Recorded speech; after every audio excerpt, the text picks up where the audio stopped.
오늘 저에게 주시는 하나님의 말씀 묵상합니다. 출애굽기 14장 1절에서 14절 말씀 제가 읽어드립니다. 여호와께서 모세에게 말씀하여 이르시되 이스라엘 자손에게 명령하여 돌이켜 바다와 믹돌 사이에 비하히롯 앞 곧 바알스본 맞은편 바닷가에 장막을 치게 하라. 바로가 이스라엘 자손에 대하여 말하기를 그들이 그 땅에서 멀리 떠나 광야에 갇힌 바 되었다 하리라. 내가 바로의 마음을 완악하게 한즉 바로가 그들의 뒤를 따르니니 내가 그와 그의 온 군대로 말미암아 영광을 얻어 애굽 사람들이 나를 여호와인 줄 알게 하리라 하심에 무리가 그대로 행하니라.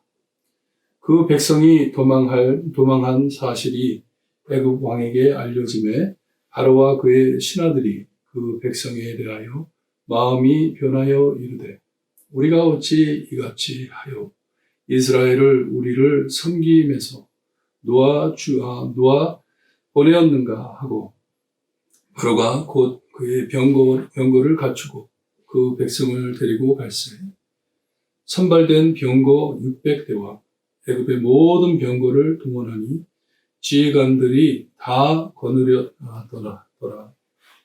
여호와께서 애굽 왕 바로의 마음을 완악하게 하셨으므로 그가 이스라엘 자손의 뒤를 따르니 이스라엘 자손이 담대히 나갔습니다. 애굽 사람들과 바로의 말들, 병거들과 그 마병과 그 군대가 그들의 뒤를 따라 바알스본 맞은편 바하히롯 곁 해변 그들이 장막친 대에 미치니라. 바로가 가까이 올 때에 이스라엘 자손이 눈을 들어 본즉 애굽 사람들이 자기들 뒤에 이른지라. 이스라엘 자손이 심히 두려워하여 여호와께 부르짖고 그들이 또 모세에게 이르되 애굽에 매장지가 없어서 당신이 우리를 이끌어내어 이 광야에서 죽게 하느냐. 어찌하여 당신이 우리를 애굽에서 이끌어내어 우리에게 이같이 하느냐. 우리가 애굽에서 당신에게 이런 말이 이것이 아니냐. 이르기를 우리를 내버려 우리가 애굽 사람을 섬길 것이라 하지 아니하였다.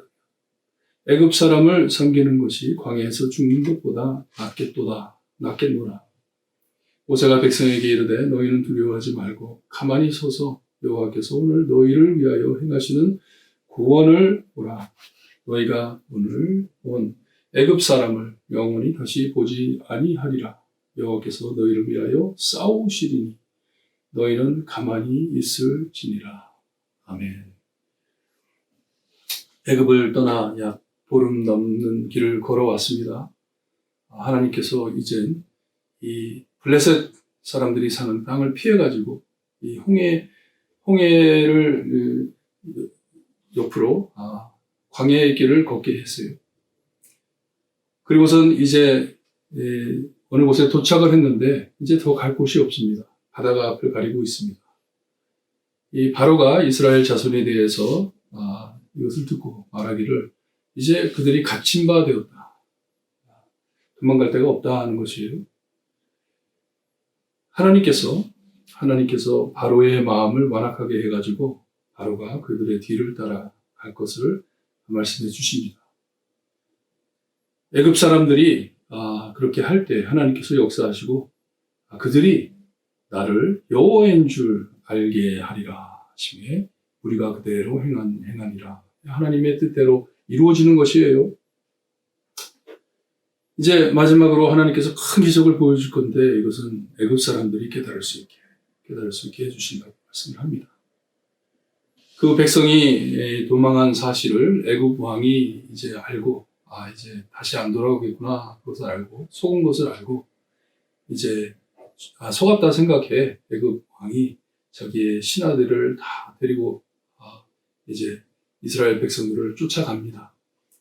우리가 참 왜 이런 짓을 했는지 정신이 차려진 것이에요. 깜빡했듯이 따기를 맞은 듯이 우리를 섬김해서 왜 그들을 우리가 놓아주느냐. 우리가 왜 이렇게 큰 손해를 보고 있냐 하는 것이. 그래서 바로가 그의 병거를 갖추어가지고 그 군인들을 데리고 모든 병거를 동원했다고 합니다. 한 600대를 가지고 이스라엘 백성들을 쫓아갑니다. 장관들을, 지휘관들을 데리고 갔어요. 이 모든 군인들에게 이제 하나님께서 보이실 것이에요. 하나님께서 통치하시고, 하나님이 여호와이심을, 여호와께서 애굽 왕 바로의 마음을 완악하게 하게 했다고 합니다. 그가 이스라엘 자손 뒤를 쫓아 갔을 때 이 병거들과 바로 왕 그리고 큰 군대를 보고 이 이스라엘 백성들이 그것을 보고 깜짝 놀랍니다. 바로 앞에 왔다는 것이에요. 이 애굽 사람들이 자기들 뒤에 이른지라 한 것은 they came upon them 하는 것이에요. 이제 곧 도착할 것이에요. 보이니까. 이 사람들이 놀라고 하나님께 부르짖습니다. 근데 11절에 보니까 참 이스라엘 백성들이 우리 한국 사람들하고 좀 비슷한 것 같아요. 말을 너무 잘해요.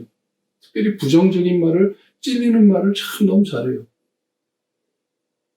이 모세를 원망하면서 하는 말이 애굽에 매장지가 없어서, 자, 우리를 묻을 데가 없어가지고, 애굽에 그런 자리가 없어가지고, 너가 우리를 여기 데리고 나왔냐?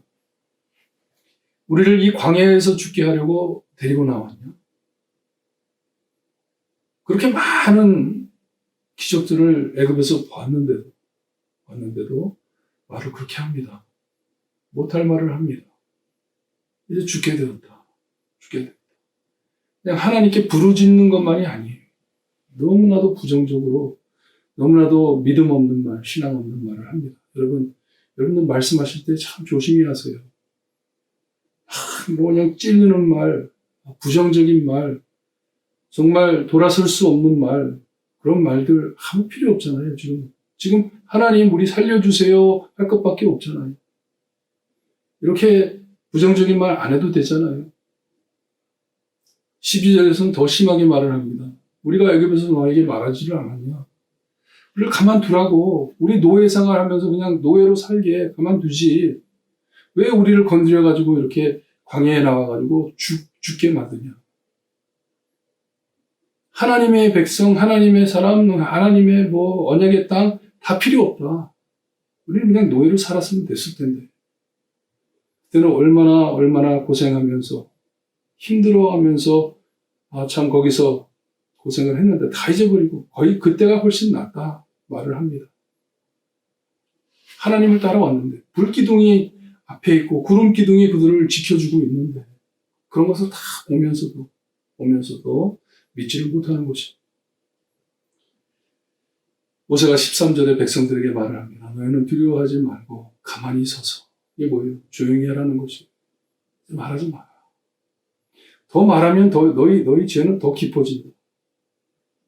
더 말하면 너희의 신앙, 안 좋은 신앙들이 다 드러난다. 너희들 안에 하나님이 없음이 다 드러난다. 이제 가만히 있어. 말하지 마. Don't talk. 그리고 하나님이 하시는 일을 보아라. 오늘 본 애굽 사람을 영원히 다시 보지 않을 것이다. 말씀을 합니다. 처음 시작할 때는 하나님께서 이 애굽 바로 왕과 그의 군인들에게 여호와의 이심을 보이신다 말씀을 하셨습니다. 여기에 모세는 하나님의 백성들에게, 이스라엘 백성들에게 하나님이 너희에게 보일 것이다. 여호와께서 너희를 위하여 싸우시리니 너희는 가만히 있을지어다. 여러분, 우리가 아무리 떠든다고 우리에게 주어진 상황이 변하지 않습니다. 힘들고 어려운 것도 변하지 않습니다. 그럴 때 우리 입으로 죄짓지 않기를 바라요. 다만 하나님께 매달리는 신앙적인 말, 정말 하나님을 믿습니다. 하나님 구해주세요. 간절히 기도하는, 하나님을 갈망하는 저희들이 되어야 되겠습니다. 코로나 때에도 참 힘들고 어렵지만 우리의 신앙을 지키면서 때때마다 하나님의 말씀을 묵상하고 기도하면서 하나님 믿습니다. 하나님께서 역사하실 것을 믿습니다. 하나님께서 나를 위해 싸워 주심을 믿습니다. 하나님 역사해 주세요. 온 세상이 볼 수 있게 해주세요. 기도하는 우리 되기를 소원합니다. 기도드립니다. 하나님 아버지 감사합니다. 이스라엘 역사를 저에게 보여주시면서 특별히 애굽에서 출애굽하는 그 장면을 저에게 보여주시면서 우리가 지켜야 할 신앙의 마음을 가르쳐 주시니 감사합니다. 하나님 이스라엘처럼 입에 담지 말아야 할 말들을 담아가며 하나님을 원망하는 저희 되지 않게 해주시기를 간절히 바라고 합니다. 살아계신 하나님을 소망하며 하나님께서 우리와 함께 하시고 하나님께서 나를 위하여 싸워주신다 잊지 않고 늘 하나님께 매달리는 저희가 될 수 있게 해주시옵소서. 특별히 주말을 맞이하면서 하나님의 백성들 모여 하나님 앞에 예배드릴 때 주님의 모든 것 다 사라지게 하시고 오직 주님의 말씀만이 우리 마음에 남아 우리를 사랑하시는 하나님을 꼭 만나고 돌아갈 수 있게 해주시기를 간절히 바라고 하며 예수 그리스도의 이름으로 기도드리옵나이다. 아멘.